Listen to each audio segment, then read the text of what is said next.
Alright guys, same week, different day, but same-ish. We're gonna eat this breakfast. Looks kinda early. And we're gonna get on the road, but today I'm gonna weigh in. So you guys got to see how I ate in a full day of eating basically. What was it, 6-7 meals, doesn't really matter. But that's how I eat on a long day. And I could easily eat a little bit more food by having, instead of all clean meals, having like a solid cheat meal, microwavable lasagna, 2 muffins, what else could I have? Who knows, just getting a burger and fries every night in addition to what I'm eating, but I'm not doing that, obviously, because I don't want to gain any more fat or weight, technically, even though maybe in the future I will. And if I wanted to lose weight, I'd probably remove the muffins or drop the carbs for sure. Not so much rice, not so many mixed veggies, it'd probably just be green beans and rice or green beans and potatoes, lower carb portion, and maybe even a little more protein, but that's, you know, when you're starting to really lean out. So let's weigh in and see where I'm at. Just sweatpants, already went to the bathroom. Let's see, I'm guessing 204 to 206, maybe lighter. Let's check it.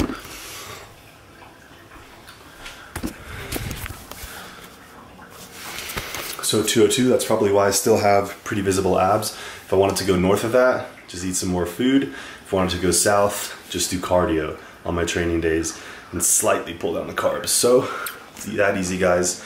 But the main thing is lift hard, train smart, don't skip the gym, do cardio on your off days if you're doing it at all, and eat healthy, a healthy balanced diet. Eat whole foods, eat things that are conducive to what you can manage for your caloric intake. If you're on a diet, on a low carb diet, on a high protein diet, it's probably not the thing for you because it's not sustainable. Get on a balanced eating schedule that you can do every single day. And if you want to gain weight, increase the food. If you want to lose weight, decrease the food. Don't do this crazy fasting protocol that you're doing for a month, or don't do super low carb, or don't do extremely high protein or high fat. Just do something that's normal and healthy, like normal people eat. Just eat healthy food. Don't eat out. Don't go 6-7 hours without eating. Don't do stupid kooky shit. Eat whole foods, take care of your body, and it'll take care of you. Let's eat.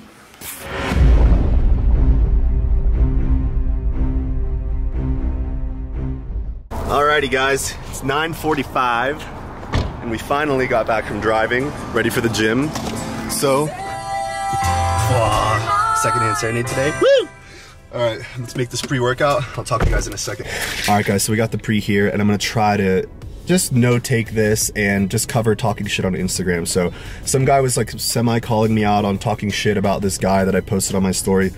When this guy is DMing me, telling me, hey man, you have a really bad physique. Hey bro, I look better than you. Hey bro, let's have a lift off. This guy isn't poking fun at some, you know, famous Instagram celebrity, like leaving funny comments or trolling him. He's literally DMing me screenshots of what I'm posting and trying to talk down to me and to basically make me give up or quit what I'm doing. And guys, if anyone wants to consider what I'm doing talking shit, absolutely not. I will never talk shit about another guy's physique, because objectively, I think that is probably the most insecure and the gayest thing you could do. Not that I have a problem with gay people. I don't have a problem with any people. I don't give a shit what anyone does. I don't care if you're gay, transgender, if you whatever. I literally do not care. I have my own addictions and my own weird quirks, and they're mine, and I don't give a crap what anyone else's quirks are. But as soon as you come online and start pointing at people's physiques and making fun of them, what the hell?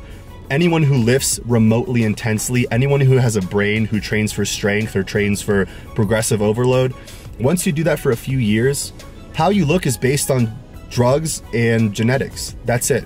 If you want to up your dose, you're going to look better. If you have better genetics than the other guy, you're going to look better. Take 10 people, have them train the same for 3 years. If you did that, why would you make fun of the guy who has the worst physique when he's doing the same thing that everyone else is doing? Okay? If you take a big group of guys, put them in the gym, put them on the same program, give them good nutrition, and then one guy blows up, looks really good, are you guys gonna stroke his ego every single day and be like, oh, you're so good, man, you're so good, man, when he's doing the same exact thing as everyone else? I will never talk shit about somebody who works hard, someone who knows what they're doing. The only thing I point out is when people spew bro science, recommend supplements, or recommend crazy weird fad diets. I always stick by training for strength, training movements and exercises, not training a muscle. This whole training a muscle thing is The dumbest thing you can do. Don't train a muscle in isolation to make that muscle as big as possible. Train a movement, train a pull-up, train a deadlift, train a bench press, a squat, an overhead press, train a row. Train something that's gonna put muscle on your body. Don't just exhaust the muscle in isolation and then do someone's arm workout who has genetically good arms and then drink BCAAs, EAAs, intra-workout carbs, post-workout hydrolyzed whey protein, post-workout carbs. That is terrible advice, and I will always talk shit about things that are wrong. If something is factually wrong, scientifically wrong, or just practically very stupid, I will always point out the fact that I think, and the research thinks, and scientists thinks, and Olympic athletes think, and pro athletes think, and pro coaches think that it's dumb. I'm on their side. I'm not on the supplement company side. I'm not on the good looking guy with good genetics side. And if you're on those guys' sides and you're pointing fingers at people who look worse or people who aren't as genetically gifted or people who aren't as muscular, take a step back and realize that revolving your life around how you look and how men look is the most pathetic existence you could ever have. If my arms were genetically gifted, I could spew an arm workout and tell people that I do intra-workout this, intra-workout that, post-workout this, and I'm doing it for this supplement company because they have the best supplements. Someone should call me out. Call those people out who are full of it.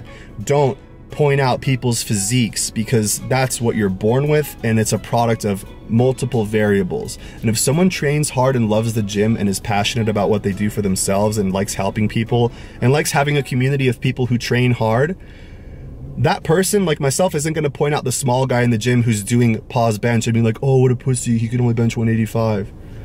Who cares, guys? Quarter scoop of pre-workout. Don't waste your money on pre-workouts. Fuck supplement companies.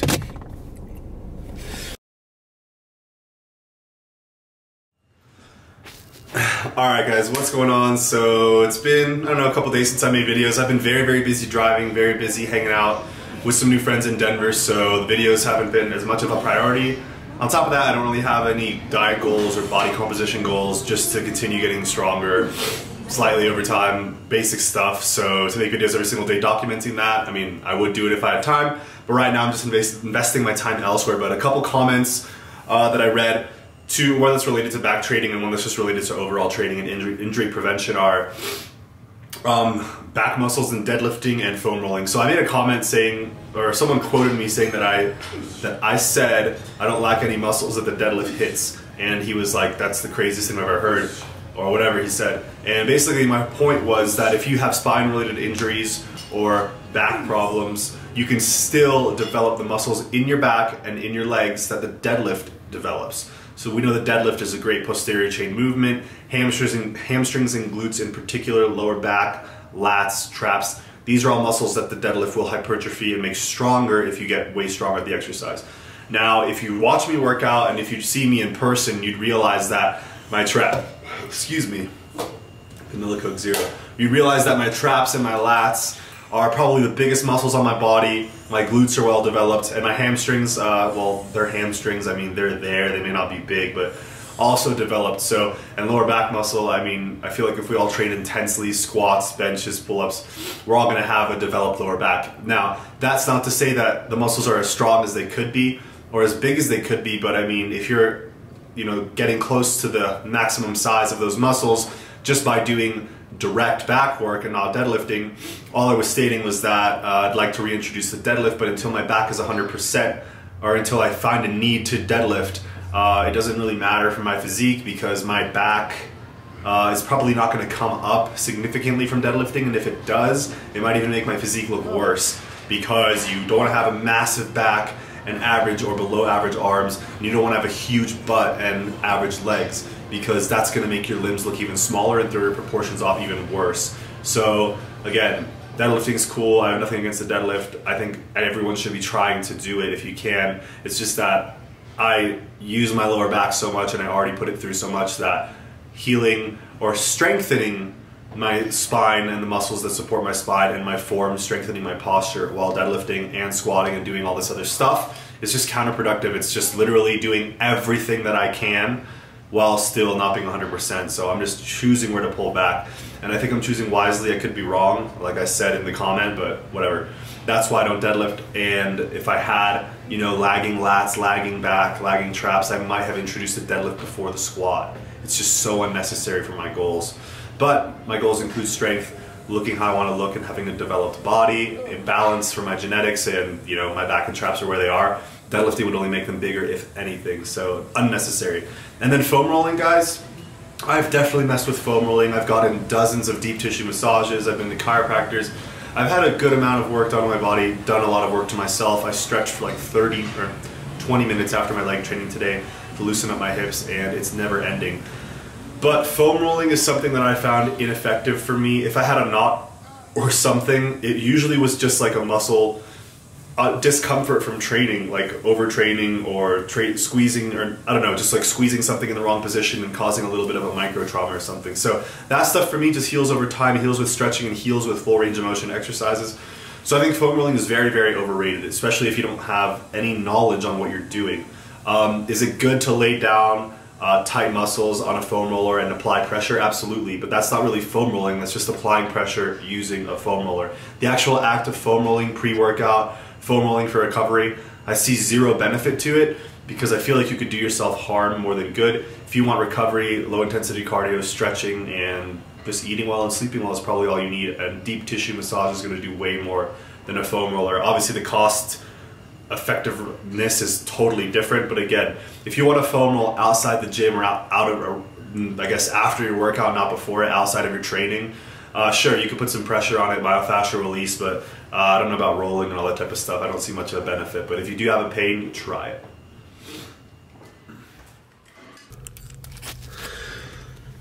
Alright guys, and yeah, that was an easy back workout. 5 sets of pull-ups. I think I forgot to record the second one, but I did 5 sets because still sore in the bicep. It's perfectly like, I'm perfectly content with the soreness. It's not an injury, it's just like serious DOMS. I don't know what it's from. I think doing fast concentrics on the bicep curl, which was really stupid, but I was able to do 5 sets of pull-ups. My left tendon doesn't hurt at all, so that's really good news, and it's just continue from here.